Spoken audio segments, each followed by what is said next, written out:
A graça e a paz de Jesus Cristo. Seja muito bem-vindo a esse canal que compartilha leituras, estudos, meditações e reflexões com base nos capítulos da Bíblia. Hoje nós vamos ler os Salmos 25 e está escrito assim: A ti, Senhor, levanto a minha voz. Verso 2: Deus meu, em ti confio. Não me deixes confundido, nem que os meus inimigos triunfem sobre mim. Verso 3: Na verdade, não serão confundidos os que esperam em ti, confundidos serão os que transgridem sem causa. Então, nesses 3 primeiros versos, nós vemos que o salmista aqui ele está passando por uma situação de perseguição dos seus inimigos.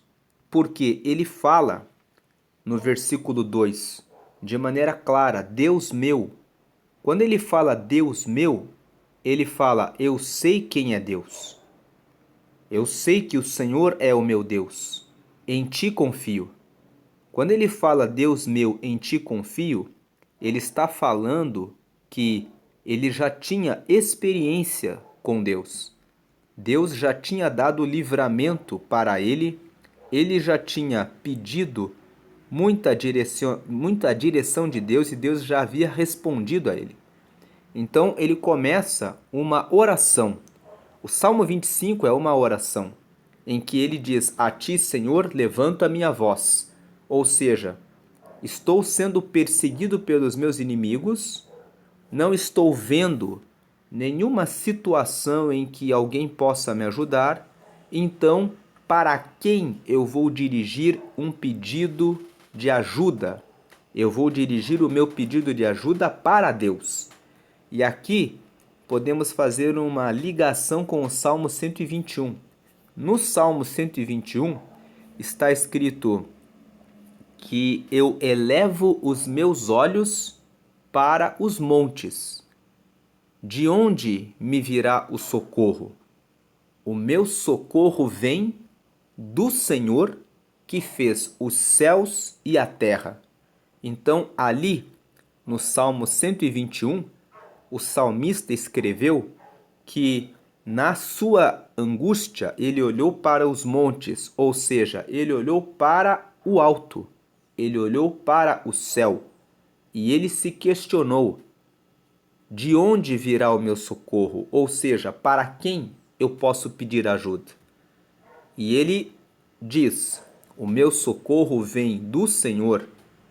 E esse Senhor não é qualquer Senhor, mas é o que criou os céus e a terra. Então, é aquele que conhece todas as coisas e que reina sobre todas as coisas. E aqui, esse salmista que escreveu o Salmo 25, ele também está em uma situação de aflição, e a situação de aflição que ele está passando é relacionada aos inimigos dele, porque ele fala no versículo 2: Deus meu, em ti confio, não me deixes confundido, nem que os meus inimigos triunfem sobre mim. Quando ele fala nem que os meus inimigos triunfem sobre mim, ele mostra que os inimigos dele eram fortes. Então ele via a possibilidade de repente, os inimigos dele prevalecerem. Mas ele pede para Deus, porque ele sabe que ainda que os inimigos dele prevalecessem, Deus continuaria sendo Deus. Porque Deus criou os céus e a terra.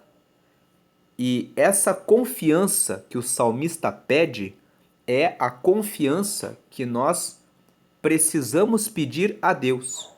Não podemos ter dúvida de que o nosso Deus é o Deus que lá no Gênesis, no capítulo 1, criou os céus e que criou a terra. Em alguns momentos, parece que os nossos inimigos reinam sobre nós. Mas a verdade é que, mesmo quando os nossos inimigos triunfam sobre nós, Deus está trabalhando algo em nós e Deus está sempre no controle e no comando de tudo. Quando Jesus estava lá, diante de Pôncio Pilatos, que era o governador daquela região, ele disse para Jesus: Não dizes nada? Não sabes que tenho eu o poder de te livrar? E Jesus, olhando para Pôncio Pilatos, disse: Nenhum poder te seria dado se não fosse do meu Pai. Então Jesus sabia que era necessário que ele fosse morto para que o sangue dele fosse derramado para que a humanidade encontrasse o caminho da salvação por meio de Jesus, por meio do Cristo, que Jesus naquele momento se revelou o ungido de Deus, se revelou o Cristo, porque Jesus ele nasceu do Espírito Santo, mas sendo criado por Maria e por José, ele recebeu o nome de Jesus de Nazaré, porque ele cresceu na cidade de Nazaré. Mas ele foi reconhecido como o Messias, o Cristo, que vem de Christos, que significa o ungido de Deus, o que foi chamado para derramar a salvação, no momento em que ele operou os sinais, que eram extraordinários, revelando que ele de fato exercia o poder de Deus. E quando ele entregou a sua vida para que morresse e o seu sangue servisse para tomar o nosso lugar e nos derramar a salvação. Então, essa história de Jesus mostra que o próprio ungido de Deus desceu e foi aparentemente vencido pelos seus inimigos. O que o sumo sacerdote pensou naquele momento? Anás, Caifás, os fariseus, todos os que invejavam as obras que Jesus fazia quando o viram crucificado naquela cruz, certamente aplaudiram e disseram: vencemos ele. Mas na realidade foi Cristo que se revelou para a humanidade e foi o plano de Deus que triunfou e venceu. Atualmente, muitos anos depois da morte de Jesus, o que aconteceu? As pessoas, quando falam a respeito dessa história, mal se lembram de Pilatos, mal se lembram do sumo sacerdote, dos fariseus. Eles são lembrados como os opositores de Deus. Mas Jesus ficou conhecido sobre todos os povos, sobre todas as gerações. A palavra com o Novo Testamento que anuncia a morte de Jesus para trazer a salvação para a humanidade prevaleceu como um Novo Testamento, o testamento dado por Deus. Qual testamento? Todo o que receber a Jesus recebe a herança de se tornar filho de Deus. Um grande poder que foi liberado por Deus por meio de Jesus para a humanidade. Essa história nos mostra que quando o escritor do Salmo 25 fala: Deus meu, em ti confio, não me deixes confundido, nem que os meus inimigos triunfem sobre mim. Essa oração é a que nós precisamos fazer. Não me deixes confundido, nem que os meus inimigos triunfem sobre mim. Parece que eles prevaleceram. Na realidade, foi o próprio Deus que levantou os inimigos contra nós para nos fazer mudar a rota, para nos fazer entender que é tempo de abrir outra porta. Muitas vezes nós estamos num lugar paralisados. Nós queremos ficar parados. E Deus fala: agora é tempo de partir para um novo lugar, para um novo movimento. Mas nós ficamos parados. Quando lemos Atos dos Apóstolos, nós vemos que quando o próprio Deus quis que os discípulos começassem a se espalhar para proclamar o Evangelho, Deus permitiu que Saulo, que depois se tornou Paulo, o apóstolo que escreveu as cartas do Novo Testamento, perseguisse os cristãos até que ocorreu a morte de Estevão, que era um diácono que estava ali com os discípulos de Jesus no início da divulgação do Evangelho. Quando a perseguição se intensificou e esses inimigos do Evangelho mataram Estevão, apedrejado, conforme o relato de Atos dos Apóstolos, a partir do capítulo 6, nós vemos que os cristãos se espalharam. Alguns foram para Samaria, outros foram para outras localidades e todos eles começaram a proclamar o Evangelho em todos os lugares.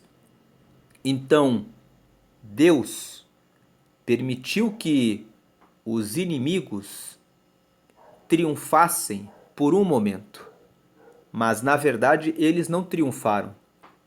O que triunfou foi a disseminação do Evangelho, que era propósito de Deus.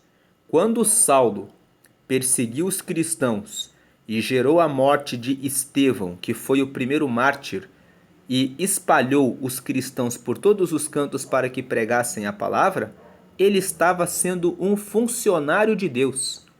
Então, os teus inimigos, na verdade, são funcionários de Deus. Eles estão trabalhando para perseguir você, para destruir você, para que você saia da sua zona de conforto, para que você procure novos caminhos, para que você ore mais e busque respostas de Deus, dizendo: Deus, por que eu estou sendo perseguido? Para onde o Senhor quer que eu vá? Para que você procure novas oportunidades e saia da onde você está.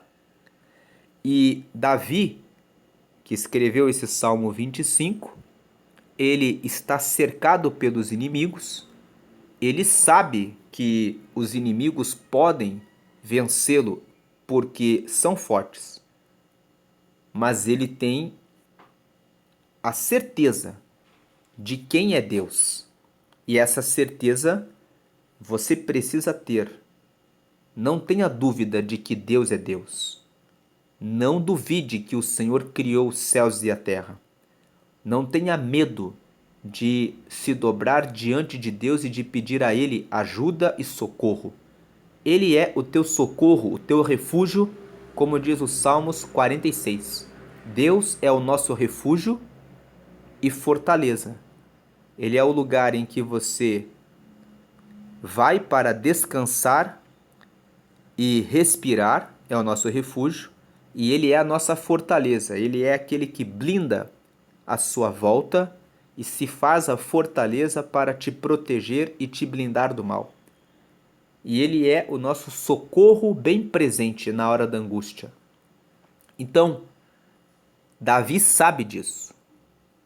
E cercado pelos inimigos, que foi uma permissão de Deus para que ele fosse treinado, para que ele fosse fortalecido, Deus permitiu que os inimigos o perseguissem para que ele criasse, desenvolvesse coragem, para que ele desenvolvesse fé, para que ele desenvolvesse confiança, para que ele orasse mais a Deus, para que ele buscasse mais orientação. Então ele, naquela condição, ele fala: A ti, Senhor, levanto a minha voz. Deus meu, em ti confio. Não me deixes confundido, nem que os meus inimigos triunfem sobre mim. Nem que os seus inimigos consigam te vencer, você pode duvidar que Deus abandonou você. Ele não abandonou. Você está exatamente onde Deus quer que você esteja, e o que você precisa é pedir a Deus que mostre para onde deve caminhar. Uma última referência que me veio aqui à memória é do profeta Elias.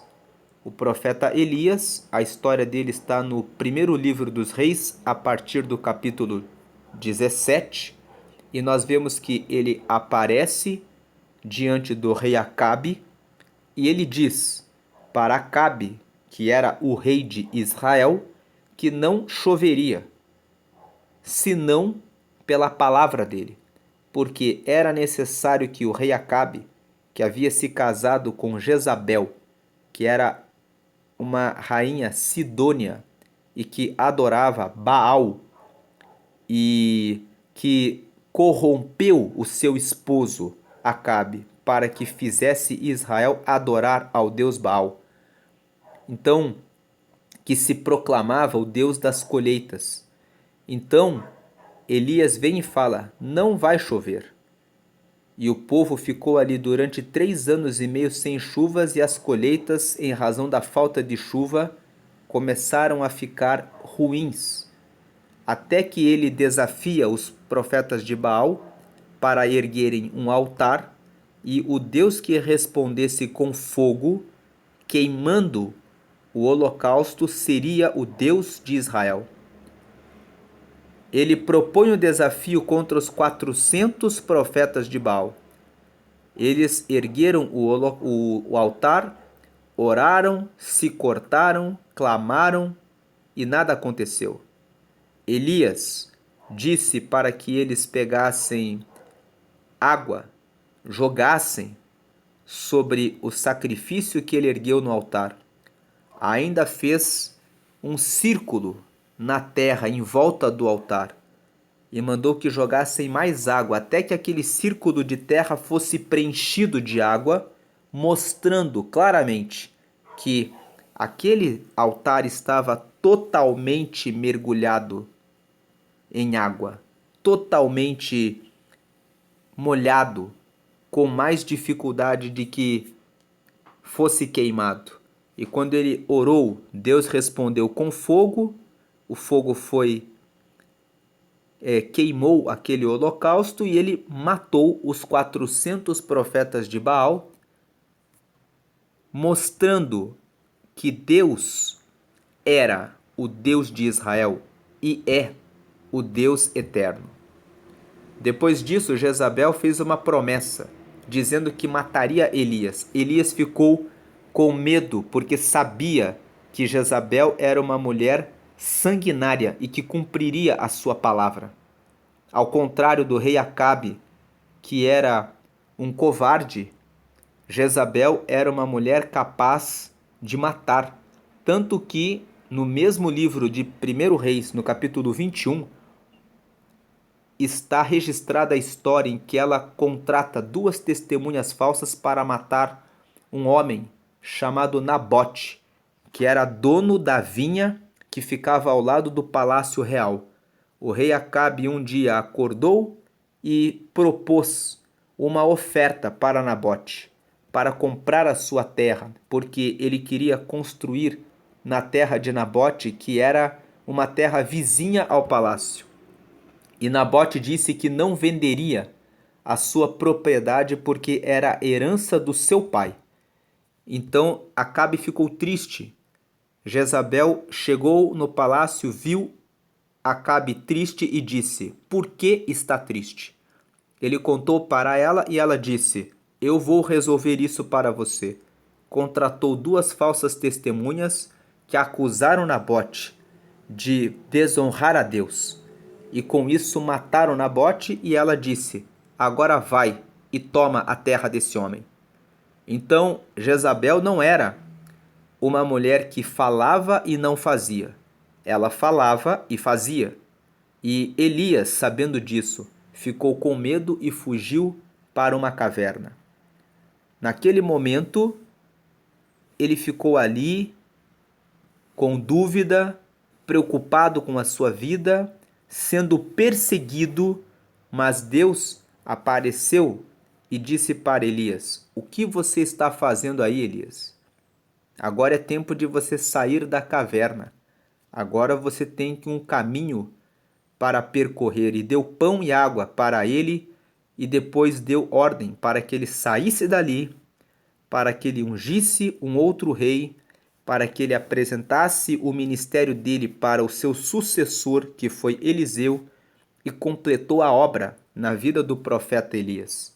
Então, essas três histórias, a história de Jesus, a história dos apóstolos, dos discípulos, quando sofreram a perseguição, e a história do profeta Elias. Veja que Elias tinha acabado de matar os 400 profetas de Baal, tinha acabado de ter uma experiência extraordinária com Deus, mas mesmo assim, quando ele foi perseguido por Jezabel, ele ficou naquele momento de receio do seu inimigo, que no caso era Jezabel. Então, nunca tenha dúvida a respeito da grandeza de Deus. Davi aqui mostra que ele não tem dúvida. Ele está sendo perseguido pelos inimigos e ele faz uma oração sábia. Ele diz: A ti, Senhor, levanto a minha alma. Deus meu, em ti confio. Ele está dizendo: Eu levanto a minha alma para o Senhor e eu confio no Senhor. Não me deixes confundido, nem que os meus inimigos triunfem sobre mim. Ou seja, quando eles triunfarem sobre mim, me dá a percepção, me dá o entendimento, me dá a visão da razão por que eles estão prevalecendo naquele momento. Daí o versículo 13 ele fala: Na verdade, não serão confundidos os que esperam em ti.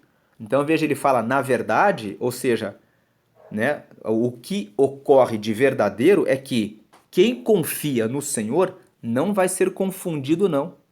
Confundidos serão os que transgridem sem causa. Ou seja, confundido é quem, quando vê uma situação de dificuldade, transgride sem razão nenhuma. Ou seja, corre, foge da situação e esquece que tem do seu lado, junto consigo, o próprio Deus.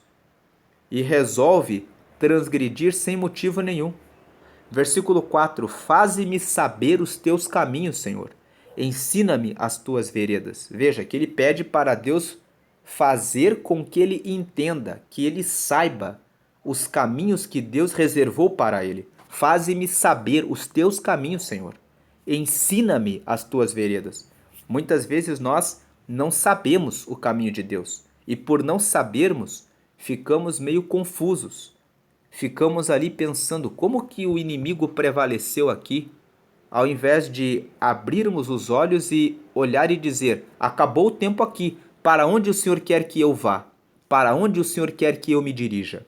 No caso do profeta Elias, Deus queria que ele se dirigisse para outra terra para ungir o outro rei e depois para ungir Eliseu.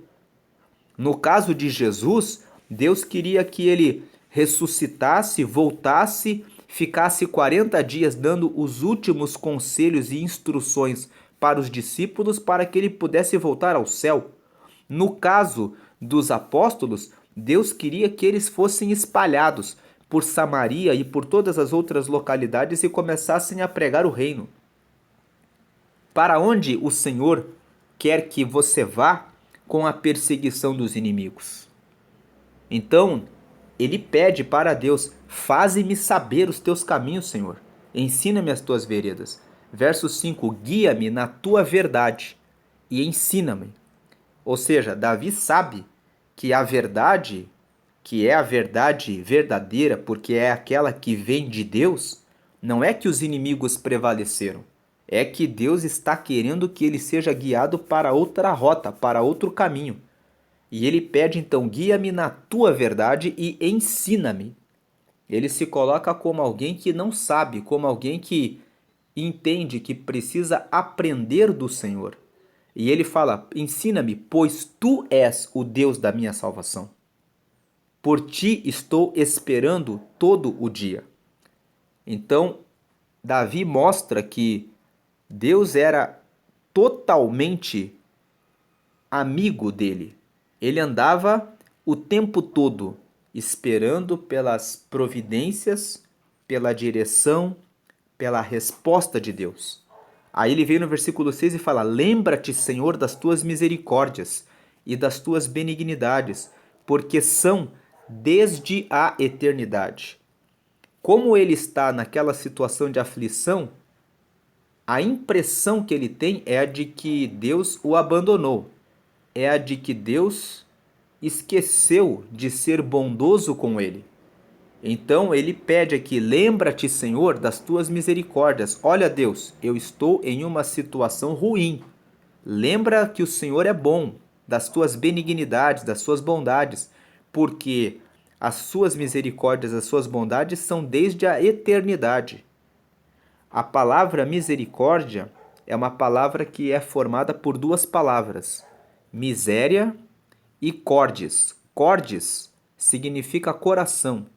Então, misericórdia significa que você abraça um miserável, porque quando você abraça o miserável, quando você abraça uma pessoa, aquela pessoa está sendo trazida para perto do seu coração. Então a palavra misericórdia é uma palavra que significa que você entende que o outro é miserável, mas você abraça ele com o seu coração. Então, quando Davi fala assim: lembra-te, Senhor, das tuas misericórdias, ele está dizendo: lembra-te que eu sou um miserável, mas o Senhor tem um coração de bondade. Então me abraça para trazer o bem sobre mim, apesar de eu ser um miserável. Essa palavra misericórdia significa isso. E o Senhor, ele é misericórdia. Foi justamente por isso, pela misericórdia de Deus, que ele enviou Jesus para morrer em nosso lugar. Porque apesar das nossas misérias, ele enviou o seu próprio filho para morrer em nosso lugar, para que por Cristo ele nos abrace, ele nos receba com o seu coração e derrame sobre nós a bondade dele. E Davi fala: lembra-te, Senhor, das tuas misericórdias e das tuas benignidades, porque são desde a eternidade. Verso 7: não te lembres dos pecados da minha mocidade, nem das minhas transgressões. Veja que aqui Davi está falando: eu sou miserável. Eu tenho pecados que eu cometi na minha mocidade. Eu tenho transgressões, coisas erradas que eu fiz. Eu tenho. Mas, segundo a tua misericórdia, lembra-te de mim, por tua bondade, Senhor. Veja que ele fala: mas conforme, segundo a tua misericórdia, a capacidade que o Senhor tem de ver a nossa miséria e estender o seu coração para nos receber, segundo essa capacidade do Senhor, que é a sua misericórdia, lembra-te de mim pela tua bondade, Senhor. Verso 8: bom e reto é o Senhor, pelo que ensinará o caminho aos pecadores. Aqui ele faz um elogio a Deus. Ele fala: o Senhor, ele é bom. O Senhor, ele é reto.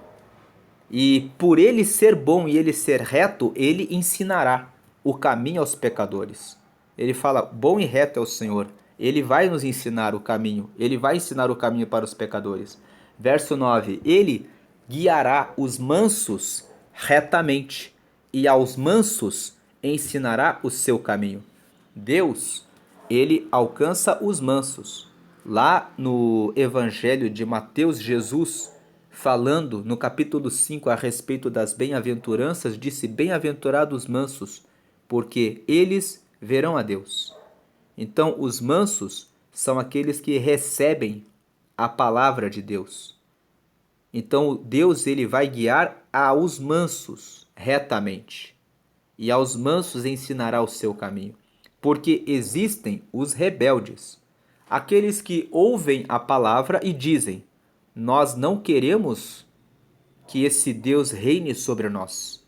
Nós queremos fazer o que bem queremos e vamos governar e ninguém nos impedirá. Para esses que não são os mansos, não há razão para que ele venha guiá-los retamente. As pessoas têm o livre arbítrio.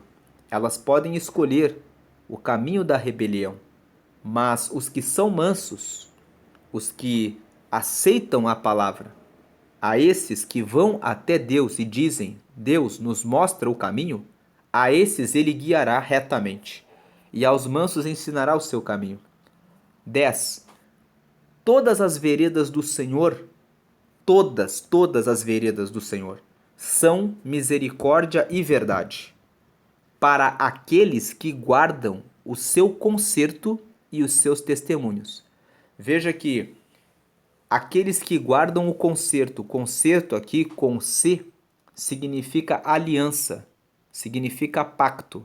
Todos aqueles que guardam o pacto, a aliança com Deus, que guardam o testemunho de Deus, para esses, as veredas do Senhor são misericórdia e verdade.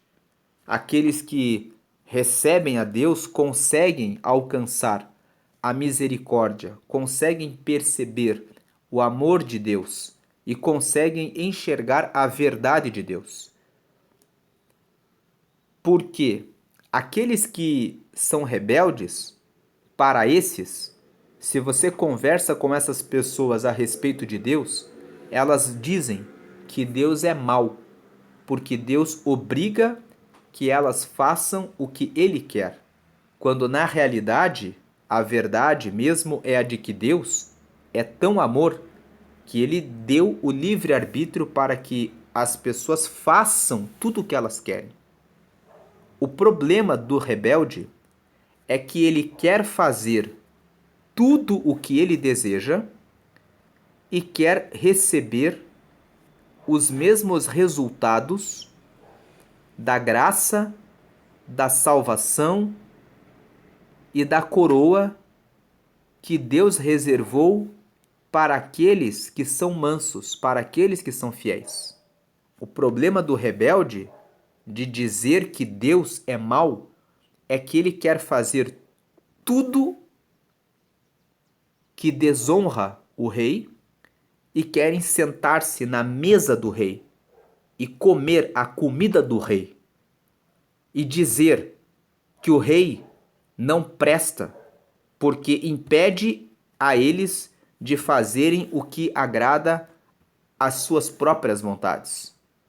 Então, na verdade, o rebelde, ele é alguém que é incoerente, porque ele quer fazer o caminho errado e quer que os louros da vitória daqueles que fizeram a coisa certa sejam dados como presente para eles.